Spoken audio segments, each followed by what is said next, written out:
Hello. All right, and so we're going to go through test one uh, and for History 101. And I only do this for the first test, okay? After that, you guys do well on the argumentative assignments. Uh, Test one, as you'll see today, I pretty much give to you. I want you to see the style in which I write the questions and so forth. And but test two and three, I kind of let you fly. All right. So for this first test, we'll go ahead and shoot right through it. All right. So let me get the names down, and we will commence. I hope you guys are doing okay. I just now sent a message, an announcement, letting you know that I have finally posted or published test one under quizzes. So please go into quizzes to take it. All right. And yeah, I wish you well. Let's see here. Sorry, it takes me a while it's a big class.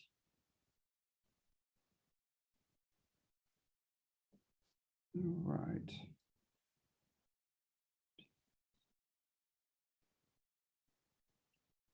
As I'm going through this, are there any questions?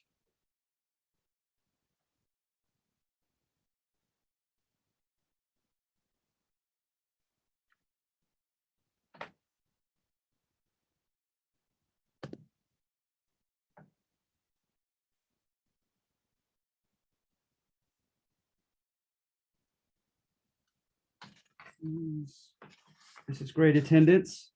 It's a great problem to have.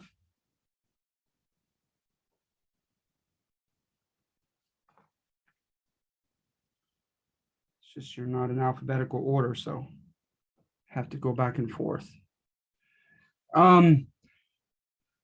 Yes. Matter of fact, you can. That's a great question. Can you retake the test? Again, the exception is test one. You can retake test number one unlimited times. But after that, again, test two and three, I kind of make you fly. You got to just go with it and do your best in one shot.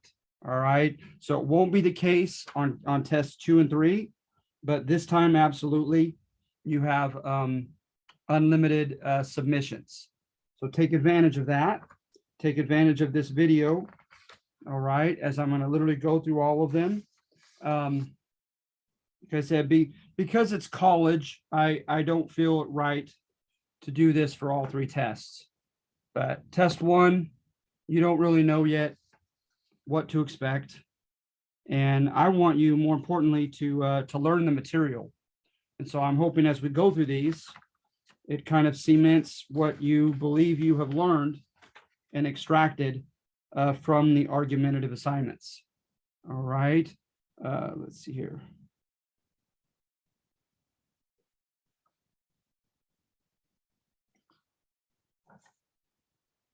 So, all right. Jacob, if you don't mind either unmuting yourself or typing out here at the bottom your last name, please. Davis. I'm sorry? Davis, you got it. Thank you. I appreciate that. Okay.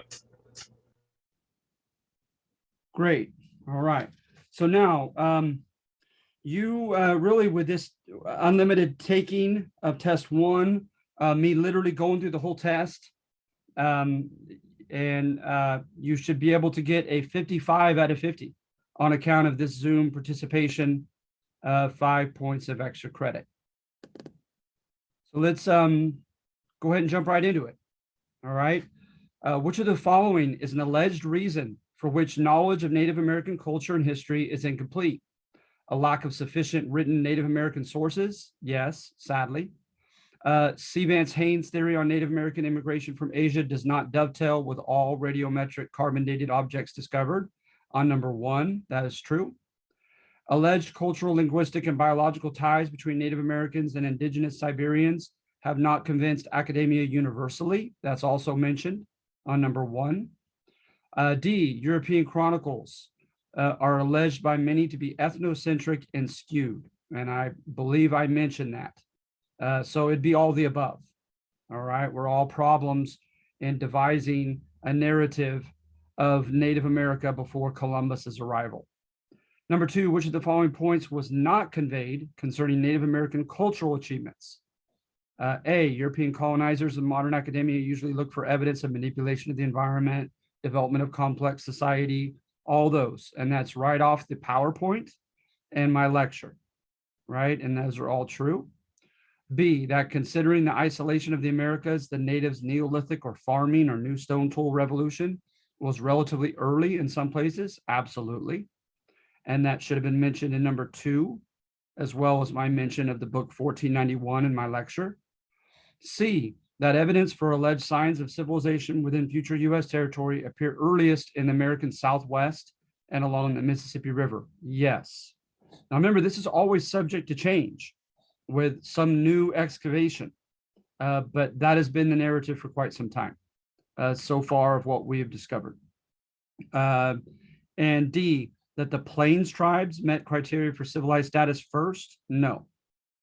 There's evidence with Mesoamerican ties to the Southwest and to the lower Mississippi before those cultural attributes can be found and dated on the Great Plains.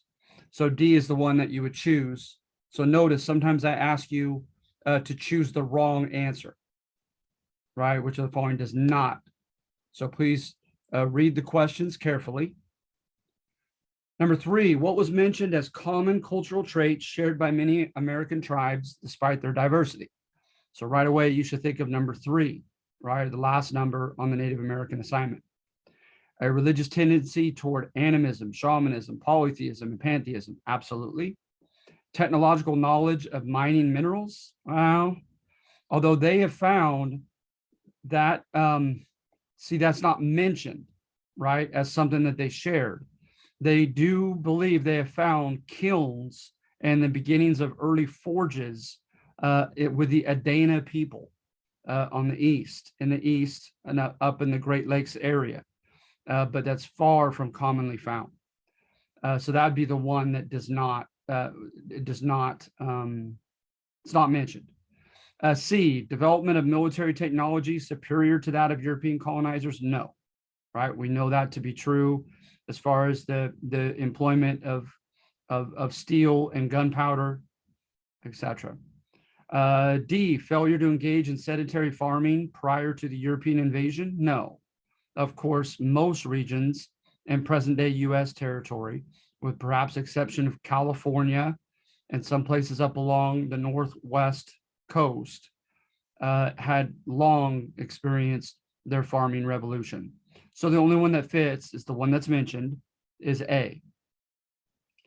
4, 2 stereotypical image of Native Americans commonly portrayed in European chronicles are innocent and childlike, or bestial savages. And yes, and I gave you the names of the gentlemen that popularized those notions, right?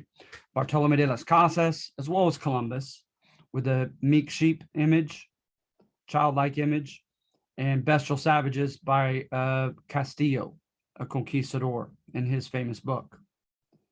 All right, so that is true. 5, even by today's standards, Spanish colonization of the Americas was democratic, pluralistic, and tolerant. Well, look at your Black Legend handout and look at number 3.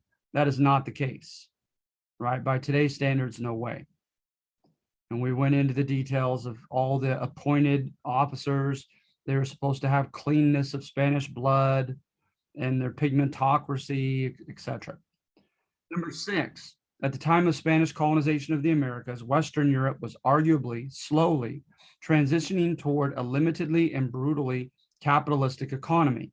This could be found and gleaned from number 1 of the Black Legend, Columbus's World, as well as number 1, Capitalism for Better and for Worse, in the Southern Colonies handout. Both do make that claim.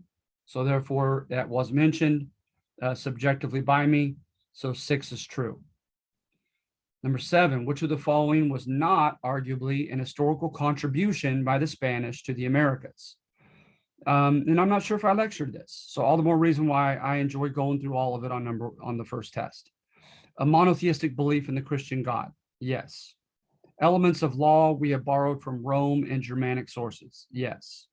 Modern notions of private ownership of property and of urban development, yes. They had to teach Native American tribes how to cultivate the land. Again, no, that's redundant. Once again, that's false.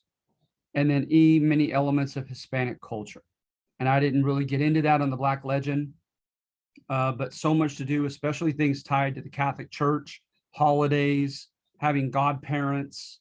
So much of Hispanic culture to this day was carried over from Spain, some of which amalgamated with Native American beliefs like Day of the Dead and other components to that culture. All right, so the one that didn't fit is D. Number 8, to give credit where credit may or may not be due, the Spanish were arguably more apt to allow, quote, Negro slaves to buy their freedom and integrate into Latin American society thereafter. That is mentioned on the last number in the Black Legend handout when it said, were the English any better in Virginia? And so was B mentioned in that same section. Had a system of accountability known as the juez de residencia. That's true. So both of those are true. Both of them could be gleaned from the assignment.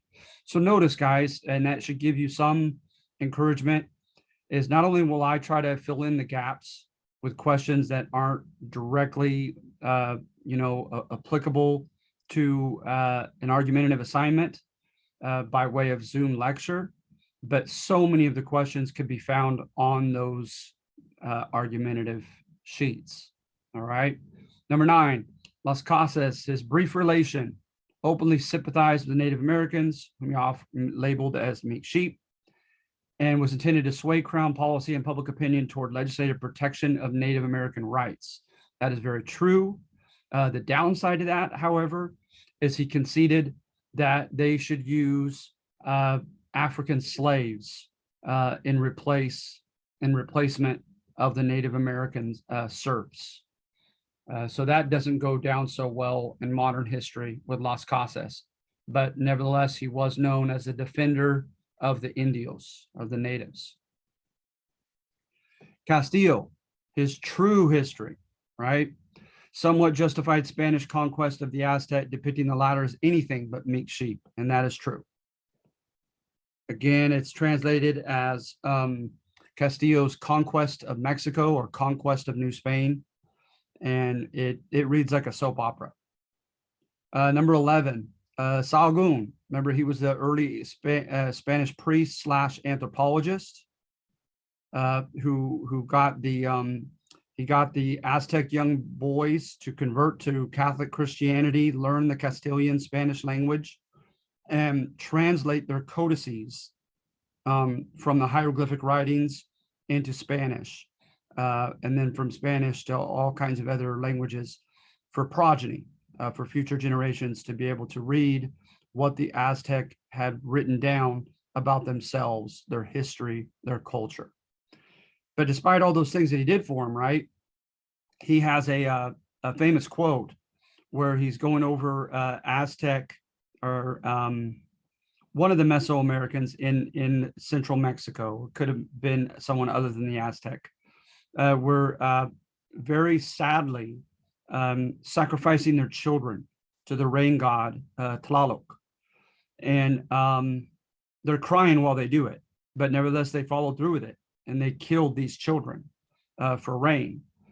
And he says, la culpa, right? The blame for this should not be imputed upon the parents who with many tears committed this infernal deed, but to our great and ancient enemy, Satan, who has darkened their minds and convinced them to do such a horrible thing. So my point with him, in case I never mentioned it in lecture, is that Sahagún represents the fact that even the most well-intentioned Spaniards that really sought protection of, preservation of their culture and history of Native American tribes, that even they, like Salgoon, were not above religiously demanding that the natives convert. Okay, so that is true. Number 12, Junipero Serra. What was he mentioned is, and I think I mentioned this, I believe, when I was going through the 1492 PowerPoint. Look at C. The juxtaposition of praises for Spanish missions friars as benevolent, paternalistic defenders of the Native Americans' rights, and those were known as hagiographies, biographies of these missionary clergymen, trying to convince the Pope and the papacy that they should be afforded sainthood, with criticism of them, which of course came later in historiography and the writing of history, as ethnocentric tyrants forcing native cultural genocide on the missions. And you could see that juxtaposition to this day when recently Pope Francis made a saint out of Junipero Serra, and there were Native Americans in Carmel protesting it. All right, number 13, Don Juan de Oñate, the guy who came in 1598 or 99 into New Mexico for Spain, was subjectively mentioned in class as a perfect case challenging the Black legend and that multiculturalism and democracy were highly respected. No way. I made the point, I believe, in my lecture, that if I subjectively, as a student, were asked by my professor to adhere to the Black legend in whatever narrative that I devised, and so hence, right, with the Black legend, depict the Spanish as anti-models that we do not want to follow, but we want to be the opposite of today. And I had to do my history on U.S. territory. I would choose New Mexico. A lot of tyranny, conflict, rebellion, etc. So number 14, which of the following does not constitute a region of modern United States first claimed by Spanish explorers and adelantado, someone who goes adelante, forward, and claims new pagan land, right? And as I mentioned, everywhere but the Northeast. So D does not fit. So that's ironically the one you would choose. Doing the same thing on 15, you're choosing the wrong answer. Which of the following was not mentioned in characterizing Spanish colonization of the Americas? The Spanish colonizers were, by today's standards, religiously ethnocentric. Yes, right. That was attested to even in defending them on number 2 with the Black Legend handout, when I stated that they couldn't avoid being products of their time period, right, in their own environment and their own historical context. B, Spanish authorities generally intended the Spanish Americas to be hierarchical. Number 3 for the Spanish Black Legend assignment, I mentioned that. C, the Spanish colony of New Mexico was depicted as anomalously, which is out of the ordinary, tolerant and democratic. Again, that's a little redundant, but that one is false, right? And then D is also true. So C is the only one that isn't, and the one you choose. In reality, in some places more than others, the average colonized man had limited economic opportunities and a slight voice in government. And that's from the handout as well as my lecture. I called it crumbs from the table. Number 16. And by the way, on test 2 and 3, because it's a summer term, I didn't use the textbook. I obviously give you the textbook questions on test 2 and 3 as well. The textbook illustrates how French colonization exercised an influence, quote, disproportionate to their numbers, largely because of their relationship with Native Americans. And that, citing the fur trade as an example, that is cited in the book. So for 16, you're going to want to put true. Number 17, the textbook claims that rigid royal Spanish policies, economic ones from the consulado that divvied out monopolies, stifled economic development in the Americas as a mercantilist system as opposed to capitalist. And that is true as well. The textbook does claim that. That's part of the Black legend of vilifying the Spanish. Number 18, a section from the Southern Colonies handout contends that colonial Virginia afforded an economically and politically equal playing field for all English colonists. Now, this is almost a trick question because this is applicable to number 1 of the Southern Colonies handout. But remember, I put on there capitalism for better and for worse, right? So I did note that burgeoning opportunities arose for the poor white Englishmen, namely indentured servitude, squatting on land, apprenticing yourself as a laborer, an artisan, a skilled worker, right? But I also mentioned that even more opportunity arose for the rich. 100 acres, right? For every servant you brought over. Well, only the wealthy could bring tons of servants, and they got tons of land from that. Only the wealthy could put in a large sum into the joint stock company's pool. And whatever percentage that you put in into the pool, that's the percentage that you extracted from the company's profits. So I mentioned that's the for worse part, is the rich got richer. So that's somewhat of, and I don't mean to do that, but you could almost construe 18 as a trick question. But according to number 1, strictly, that is false. All right. Number 19, court American history, right? And you guys remember what court American history is? Court history, emperor asked his scribe to write a history of him. So that scribe selects facts, omits others, interprets them, and presents them in such a way as to justify whoever's in power. So court American history praises our presidents, our leaders, etc. Portrayed John Smith as the embodiment of American leadership by merit or talent. And that was tied to David Price's book, Love and Hate in Jamestown. And it's explicitly stated in that section, that very thesis. So hence 19 is true. Number 20, historian Roundtree depicts the encounter between Euro-Americans and Native Americans in English court history fashion? No. Look at the very beginning of that section. This is its own section in the Southern Colonies handout. Look at C, from the perspective of the Native American Powhatan Confederacy. All right, so that one's pretty easy, looking straight to the handout.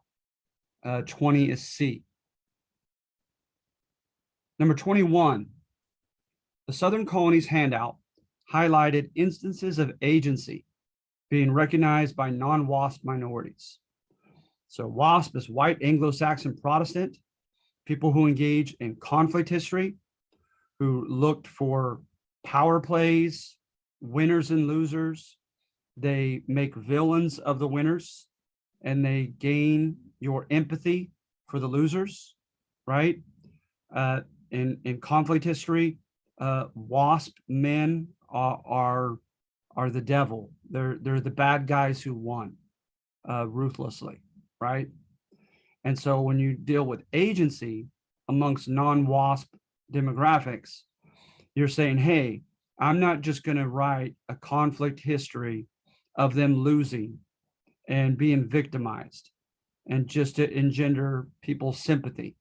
I'm going to illustrate the ways by which they too made decisions that mattered, that changed history, right?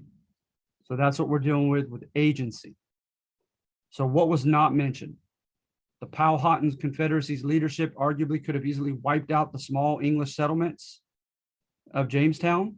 Absolutely.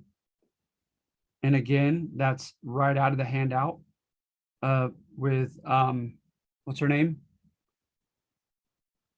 Roundtree, Helen Roundtree's book. B, the Huron and Natchez natives evidently made demands upon the French colonists in order to maintain their best perceived interests. That's absolutely true. And that's down at the bottom, one of the last numbers in the Southern Colonies handout. C, African-American slaves taking advantage of an acute need for their labor in, of all places, ironically, South Carolina. And that was the one that has its own section, and it refers to the book Black Majority. And that's exactly what's stated in it. D, women acquiring their political and economic rights early in the Chesapeake, even if socially they were still stifled in expectations for them to remain ladylike. Again, I didn't mean this to be a trick question. You could look through the handout. You're going to find all of them except D. I haven't yet written a section on women in the Chesapeake, in the South. And the reason why I say it's almost a trick question, because technically that is argued in many books, but it's not mentioned in the handout. So therefore, it's still the one that you choose. Number 22, Alan Brinkley contends in the textbook that the Spanish command over Indian labor did not fully meet the demands for labor, so they opted for African slaves subsequently. That is true. And that also is tied along similarly to the controversial thesis that I wrote about slavery being an economic decision rather than a racist decision, which is very subjective and arguable and complex. Number 23, which of the following was mentioned as factual support of the thesis that slavery was not a racist but practical and convenient institution? So that same thesis. Diminishing numbers and diminishing reliability of white indentured servants. I absolutely make that claim in the section. The biological success of African Americans against New World pathogens as opposed to Native Americans. Absolutely. That is mentioned as well. Diplomacy with Native American tribes. That too is briefly mentioned in that section. That they didn't want to enslave Native Americans because they were tired of fighting the tribes. And so they made deals with several of them and felt they could no longer subsume them with power without incurring a new war with their tribal leaders. So all those are true. All those could be found in that section of the Southern Colonies handout. 24, the instructor cited Howard Zinn's take on Bacon's Rebellion as a possible microcosm or mini example of all except or but. Look at B and C. An inequitable society, especially plagued by false promises to would-be successfully independent farmers, high on expectations and low on education, can form a combustible atmosphere, just waiting for rebellion to explode. That absolutely was stated in the section. C, many Southern governments and planters may have opted for slave labor after this white rebellion, known as Bacon's Rebellion. And that was briefly mentioned. And the one that doesn't fit is A. Capitalism created the incentive that prompted colonists to increase agricultural productivity, which enabled the joint stock investors to pay off investors and still afford to grant freedom dues to all indentured servants? No.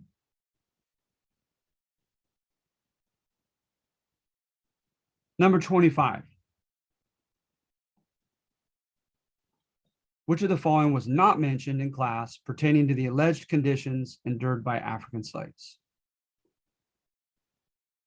The official slave codes, you'll find that right in the section about, of course, slavery was awful.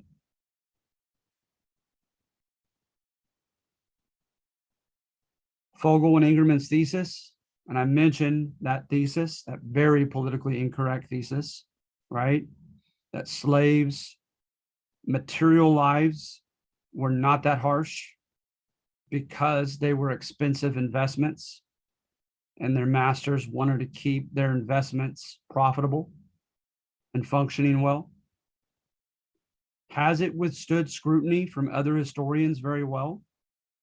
No, that whole section goes against that thesis, saying no way. There's ample reason from the get-go that slave conditions were awful. So that's the one that's not mentioned. Madam's diaries. I put madams in quotation because that there were it was the wives of the masters. Historical notices in newspapers and almanacs, excavated skeletal remains, all of that show that there was a lot of torment. Number 26, French Louisiana's official and unofficial defiance of old world mercantilist restrictions upon opportunities for non-nobles was depicted in the Southern Colonies handout as having emanated from the genuine egalitarian idealism of her leaders. Does that section at the end of the Southern Colonies assignment say that French Louisiana became fluid because her leaders wanted it to be such? Because they were so idealistic, they wanted a better world than Mother France, a land of more opportunities with everyone on equal footing? No way. If you read that last section, right, it's argued that it happened by circumstance. And for that reason, number 26 is false. So again, for test 2 and 3, you guys, read through your argumentative assignments. So many of the questions and answers are gleaned from them. 27, the French were depicted in the Southern Colonies handout as having greatly abused their strength in numbers and in resources to dictate terms to the native tribes. No, if you read that one, it was the opposite, right? It was an example of agency practiced by Native Americans. Number 28, and I wasn't sure if I made this clear, so I gave you the answer in parentheses. This is the one that I don't think I went over. The author of Albion Seed suggests all of the following but or except. The demographic that was able to establish first effective settlement of each subsequent English Northern American colony fashioned its future folkways in its own likeness. So basically what that's saying is whatever region in Europe, whatever social class they were a part of, whatever subculture they practiced, right?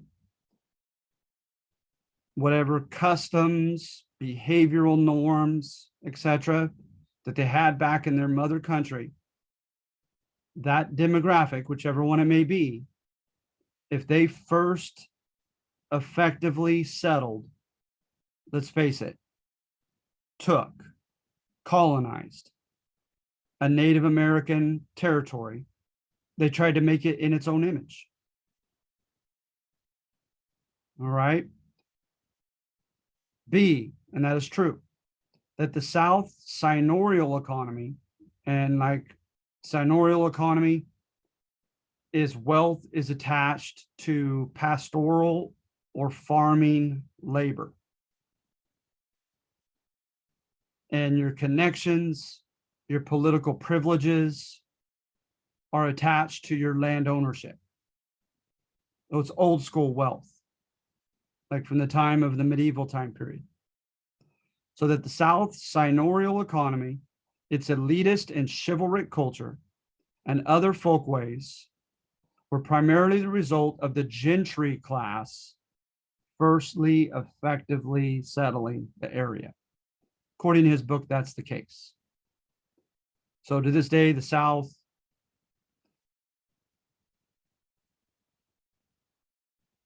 its gap between the rich and the poor,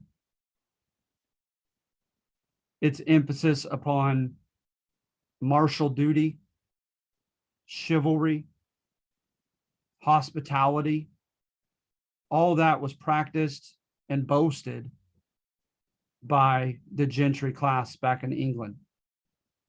And they're the ones who firstly effectively colonized Virginia, known as the Tidewater region of Virginia,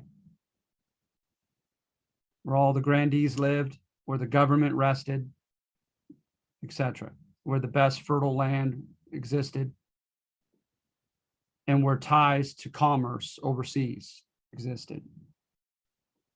C, that most English immigrants to the southern colonies in the 1600s were liberty-loving, egalitarian Democrats? No way. They were old school. The gentry class was old school. So C is wrong. Which of the following does not match? Roger Williams, remember the guy that the Puritans kicked out, then he got permission to found Rhode Island, and he declared religious liberty in Rhode Island right away. He was depicted as a well-meaning progressive advocate for religious freedom. Absolutely. B, William Penn was depicted as relatively sincere in his Quaker conversion and his desire to embody meekness and brotherly love, and with the Charter of Liberties, etc. There was quite a bit of court history in the handout of Northern Colonies on William Penn.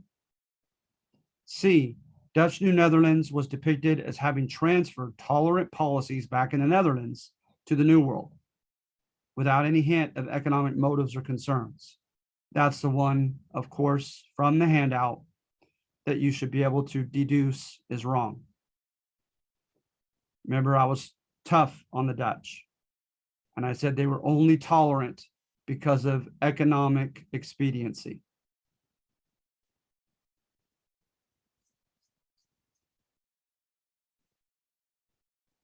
Number 30, William Penn renounced his autocratic rule over Pennsylvania, willingly granting political rights and powers and economic resources and opportunities to commoners, including some marginalized and persecuted non-English folk back from Europe. That's all right in the first section on him that praises him. That's true. 31, while Penn showed courtesy and respect to Native Americans regarding diplomacy, evidence suggests that he also enthusiastically pressed Native American tribes to sell him their territory without seeming concerned for their future. And remember, that's the one where I call him an enigma. And I say just that. So 31 is true. That could be found in the handout. 32, coverage of the New England colonies until the concession that some of their institutions were relatively, compared to others, democratic and progressive. That's on number 1 of the Northern Colonies handout, and I'm positive I lectured that just in the last, in the Zoom on that one. 33, class coverage of the New England colonies conceded that Puritans could be overbearing or tyrannical in demands for conformity, and downright imperialist bullies in their foreign policy. That also is mentioned in number 2 of the Northern Colonies handout.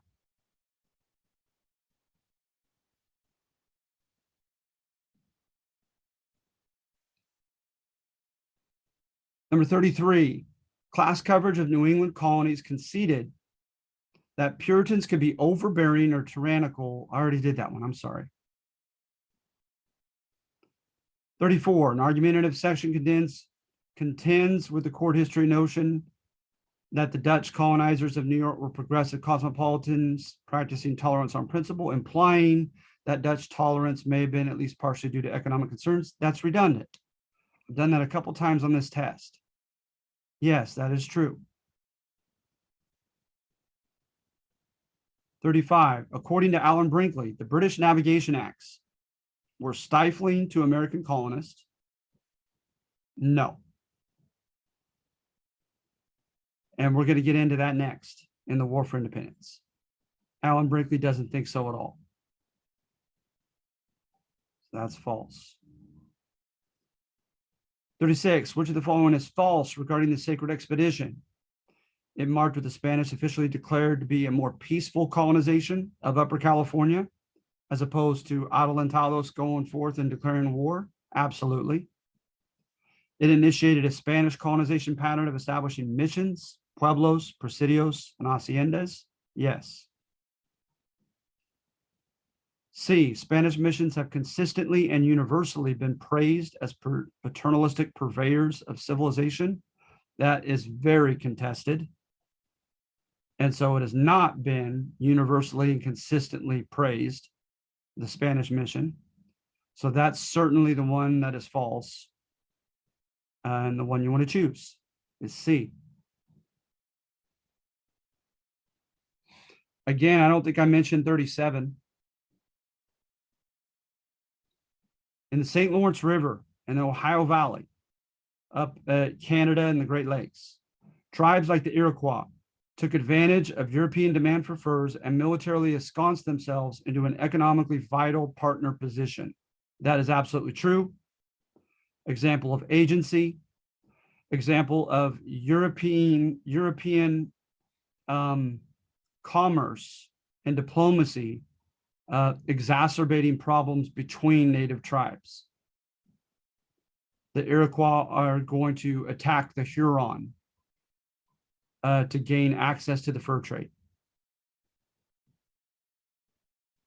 Number 38 is just, in case you're on Jeopardy, it's not argumentative. I just thought it was an interesting fact. St. Augustine, Florida, is the oldest surviving Euro-American city, 1565. That is true.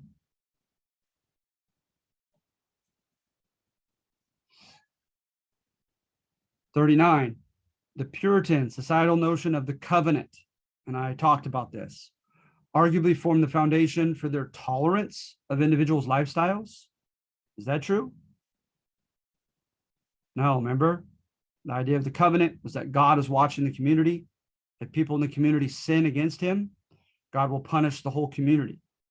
Therefore, they sent people to spy on people in their homes, etc., to ensure that people were conforming to Christian behavior so that the entire community of Boston and Massachusetts Bay would be blessed by God. Number 40, Tories in the English Parliament during the 1770s allied themselves with the colonists and demanding colonial rights? No.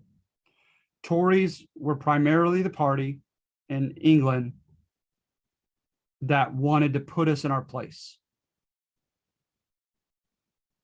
that wanted to teach us a tough lesson. Even crack down on us. There were, however, some Whigs, W-H-I-G-S, the Liberal Party, who expected the English common law and English Constitution to gradually evolve toward a more democratic and egalitarian one. Some of them stood up for American colonists back in Parliament.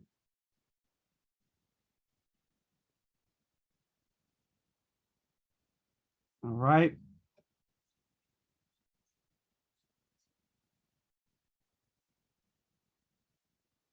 So I don't think, let me see if I'm able to open it while we're on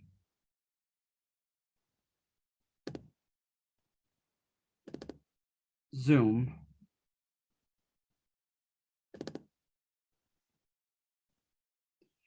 But I noticed. Test? I'm sorry? Do you mean the test? No, so I finished the test, right?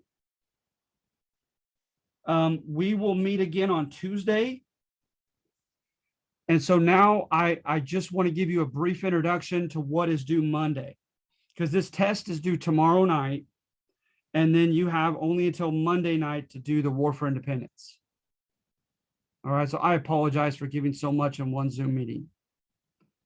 So I hope you guys are prepared from what I went through the test to ace it, okay, by tomorrow night at midnight. I don't want to put too much information in your head, but what you're looking at here is due Monday before we meet again on Tuesday. So I will be of no help talking about it on Tuesday's Zoom. Just note, okay, the idea of American exceptionalism. Number 2 on this handout adheres to American exceptionalism. That there were ideas that were crossing the Atlantic Ocean about liberty, about natural rights, about the government leading only by our permission and being our servant and not our master, beholden to protect our natural rights, that we supposedly were influenced by in breaking free from Great Britain in 1776, right? If number 2 is true, if you believe or adhere to number 2 when you read it, then you're kind of adhering to that notion of American exceptionalism, that we're a special country born on lofty ideals. Number 1 is going to be the British perspective. We were spoiled brats. The English tried to crack down on us, and we said, no way, no how. And we fought to keep a good thing going. All right, known as the salutary neglect thesis. Then it's going to end with a very revisionist thesis by Howard Zinn, who said, hey, there was no such thing as just Americans versus British. There were multiple classes of Americans who despised and distrusted and manipulated one another. And in particular, he said, the wealthy Americans had an agenda. They had an agenda to make villains of the British so the poor would not be mad at them for the injustices they were suffering. Use the British as a scapegoat, right? And gain control over the poor. So very, very cynical thesis by Howard Zinn at the end of this assignment. All right. And then please read the introduction, because a lot of people believe those are the primary reasons for which England began to crack down on us at the end of the French and Indian War. That's when the narrative really takes off. In 1763, the British defeat France and the French Native American allies and lay claim to North America, present day eastern US to the Mississippi River, and Canada, and eastern Canada. And that's when they began taxing us and enforcing their business restrictions. And of course, we rebelled.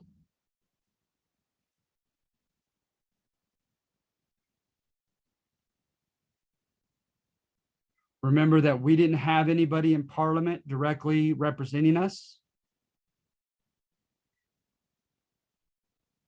Note from the section number 1 that we were accustomed to our assemblies, our elected assemblies in each of the 13 colonies, giving their approval to many things, which changed after the French and Indian War.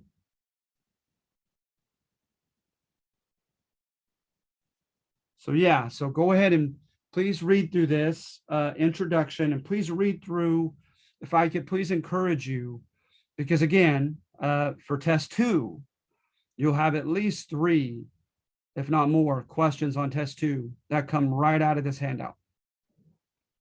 But also to help you to give an intelligent, nuanced evaluation on this assignment, read through all of it first, see all the perspectives, and then see what you think. Yes, Valeria? Quick question. Can we quote from the introduction, in whichever section we pick, or do we only? Okay. Thank you. Yeah, I don't mind that at all. You know, I have quite a few students that will actually do that. They'll say, you know, they believe that there's a precise sentence or two that encapsulates the whole section. And, you know, as long as they quote it, I don't mind them doing that at all. Okay, thank you. No problem.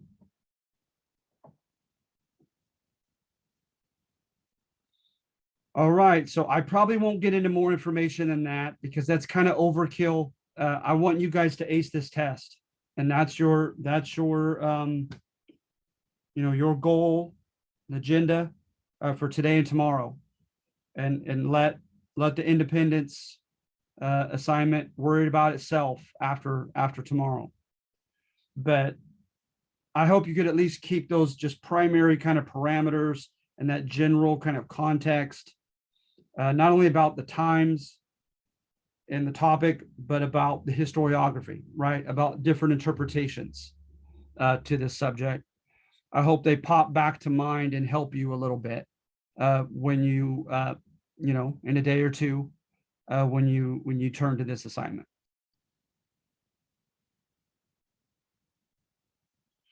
All right. So, are there any questions before we break it off today?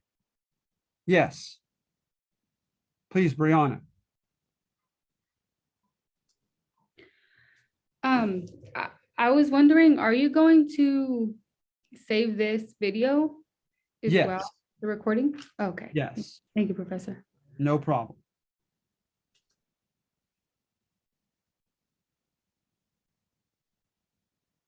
All right. Anyone else?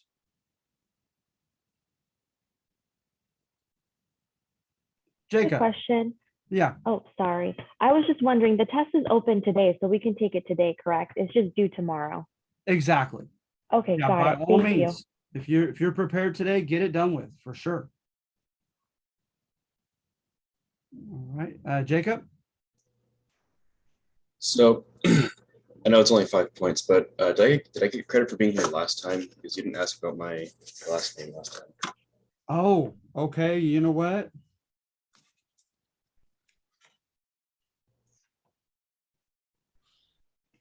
Yeah, you know what? I have your name written down at the bottom, just your first name. Okay. And I was gonna try to figure it out later, but I hadn't yet until today, until you mentioned it. I hadn't put it together. So yeah, you no longer need to worry about that. Okay, thank you. No problem.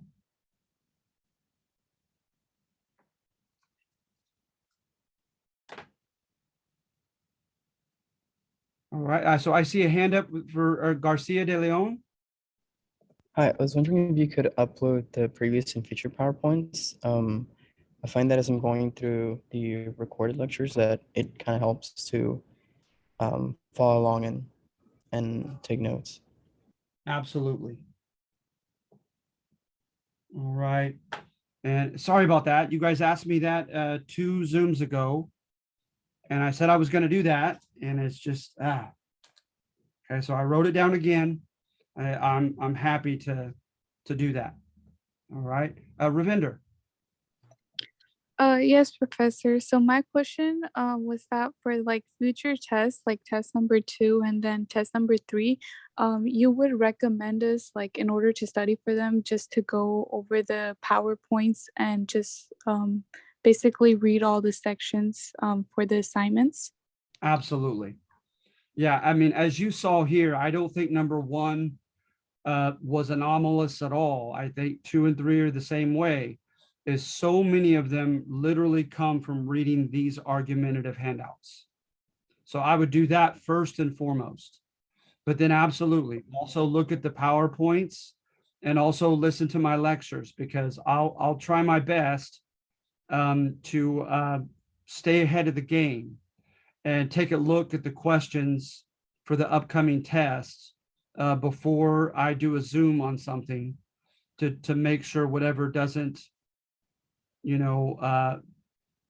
can't be extracted from the assignment is at least mentioned by me in lecture. Okay. Okay, thank you. No problem. And note also is when it does come time when we have our Zoom meeting right at the forefront of doing test 2 and test 3, I always look through the test. I look at the assignments, and while I don't, like I said, while I won't go through the test, those that are not, that I don't see in the argumentative assignments, and I'm not positive, or sometimes I might even know that I had lectured it, but I'll still mention those numbers, those particular questions, the ones that aren't, directly extracted from these assignments.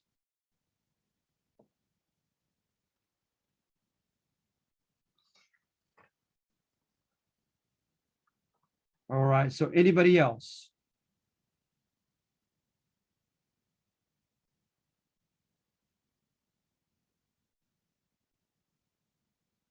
Ravinder, did you mean to keep your hand up, hon? Or do you have another question? Oh no, I actually that was my only question. I think it's just I forgot to put it down. I don't know. No, no problem. I just want to make sure. All right, anybody else? Yes, Janine. So I know it's going to be a recording on our modules, but I was wondering if you could go over a few of the questions again. I actually kind of missed them because my nephew was making noise. Okay, sure. Which ones? It is numbers 8 and then 12 through 14. All right, let's see here.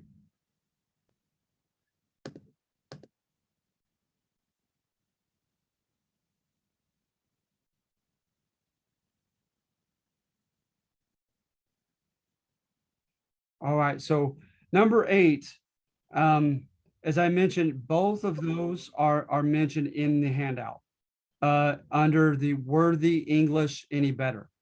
The very last one of the Black Legend handout. So yeah, you'll find both A and B, the information therein, in that section, that last section of the Black Legend handout. So therefore, both are true, A and B, so you would choose C. And then with 12, as I mentioned, Junipero Serra becoming a saint in the Catholic Church, but Native Americans protested the celebration of such.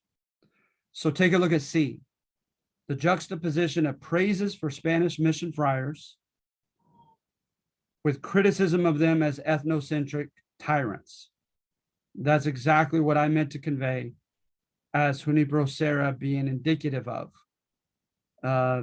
connected to the Black Legend. So C.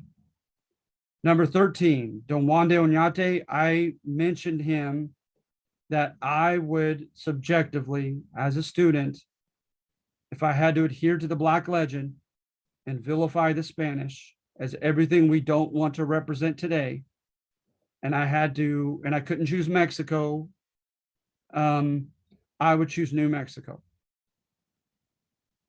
as an example of such. So therefore 13 is false. Multiculturalism and democracy were not practiced in Spanish New Mexico. Number 14, which is not a region first claimed by the Spanish, as I mentioned in lecture on that day, the Northeast. Take a look at D. Massachusetts, northeastern section of the US, no.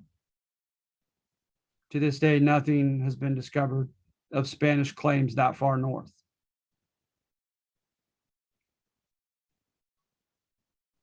Thank you so much. I'm sorry? Oh, sorry. Thank you so much for going over this. No problem.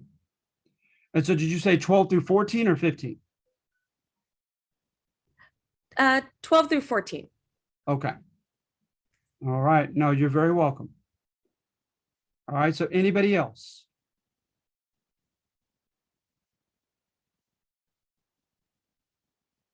All right. You guys can do well on this. All right. I know you can. So take your time. There's no time limit. At least not one that I put in. Okay. And there's nothing to stop you from, and I have no philosophical problem with you using notes, looking at the handouts, etc. All right. So with that, if we're okay, I'm going to let you guys go, okay, for the day.